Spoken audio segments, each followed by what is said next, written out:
All right, so I'm a stupid dog, and we haven't done this in a while, but something popped up, and all of a sudden we're back in the dog wars. And the man, he's trying to explain to this guy, he went into this negotiation, and he thought there was a chance he could get killed, so he paid his estranged brother a huge amount of coin to be ready with a high-powered rifle to shoot these guys that might perhaps kill him when they come out of this meeting. And part of that big chunk, $1 million, was to pay about another maybe $800 for all the backup. They would be stationed everywhere. A little military to ready to attack these guys. The man went in there blithely, because he said, if I die, these cocksmokers are going to die. But when it came to it, during the negotiations, he's sitting around, they're trying to hash out a few details. The man realizes there's this punk little fucking son of a bitch, looks like Tony Gravado. Remember that little bull? Tony Gravado. Anyways, he sees he's getting eyed up by Tony Gravado. He knows he's going to get a fucking bullet through his brain. So he stands up. He crosses his arms like he's going to be, and he looks straight at the 3 or 4 guys that he knew had to die when they left this meeting by the assassin, his estranged brother, that he gave $1 million to. And his brother, he took it as a challenge because the brothers, they hated each other. And he's like, if you're going to give me $1 million, he was like, it was an insult. He's like, oh, well, maybe I'll keep 200 grand so I could slap my hogs, he says, and get some chicken feed. I'll keep 200. He says, I'm going to put 800,000 on the streets. I'm going to have an army. Don't worry about it. If these cocksmokers shoot you in the head, we're going to fucking slaughter them. But the weird part of this whole dog wars take was the fact that the man was all set up and he smelled it out. He knew that he was going to get his head. So he starts standing up like he thinks he's a genie. He crosses his arms and he looks dead in the eyes of the 3 or 4 guys that he knows are the ones that are going to kill him. So they're going to die. And at the end, when Tony Gravado gets walking up there, he's got this bulldog revolver. He's going to get ready to shoot him. And the man looks right over at the one cocksmoke that he knew was going to die first. And he winks at him. And that guy holds his hand up and goes, wait! And the man's like, holy fuck, I'm going to live anyway. So he looks over at Tony Gravado.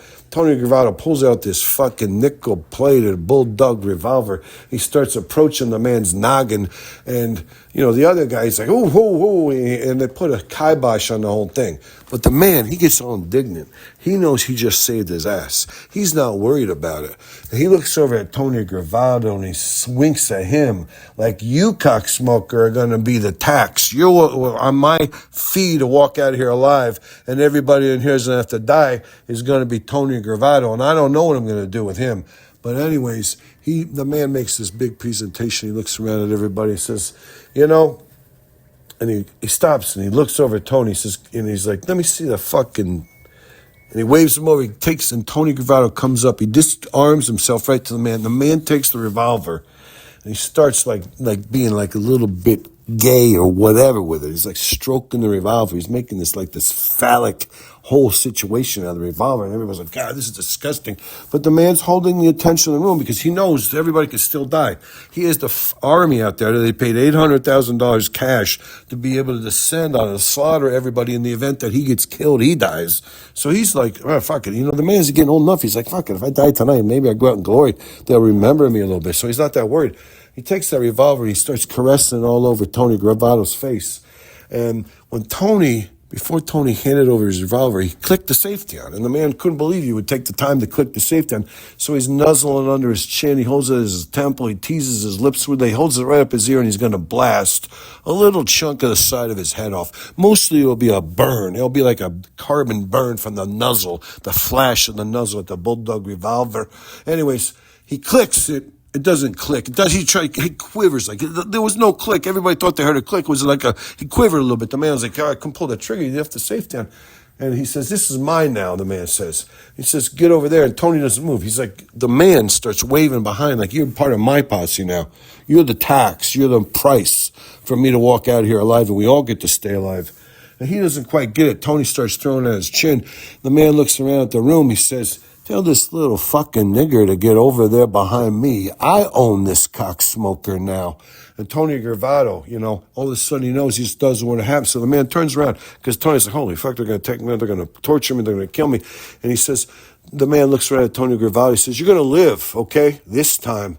But next time, I tell you what, and I came walking in here. I was ready for whatever. So if I got to die, everybody else that ordered me dead is going to die.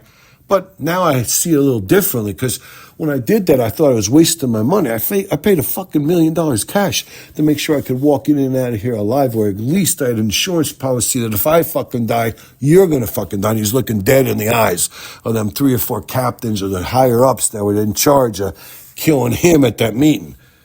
And they knew it, and the man was like, but next time I got to add a little spice because I didn't even think, I thought I was wasting my money. Little did I know, I basically had insurance policy. The man's like, "I had insurance policy that I'm cashing in over here, Jeepers, creepers." But he said, the man was like, "But I'm going to say the next time I pay $1 million, I'm going to put a little salt to the wound." You know what I'm saying? It ain't going to be so easy.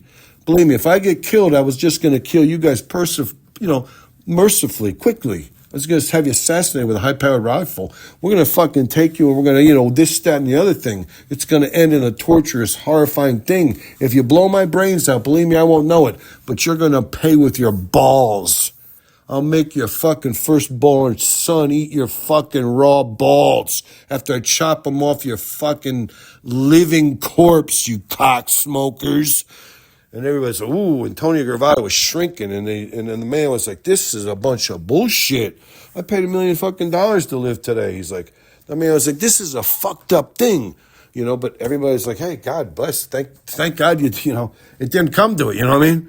And that's the kind of people you're dealing with in the dog wars.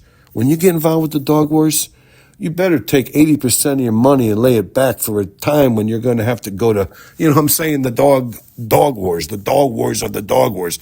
I don't even know what I'm talking about. I'm a stupid dog, and I don't even know what the dog wars is, but it's all right. Don't worry about it.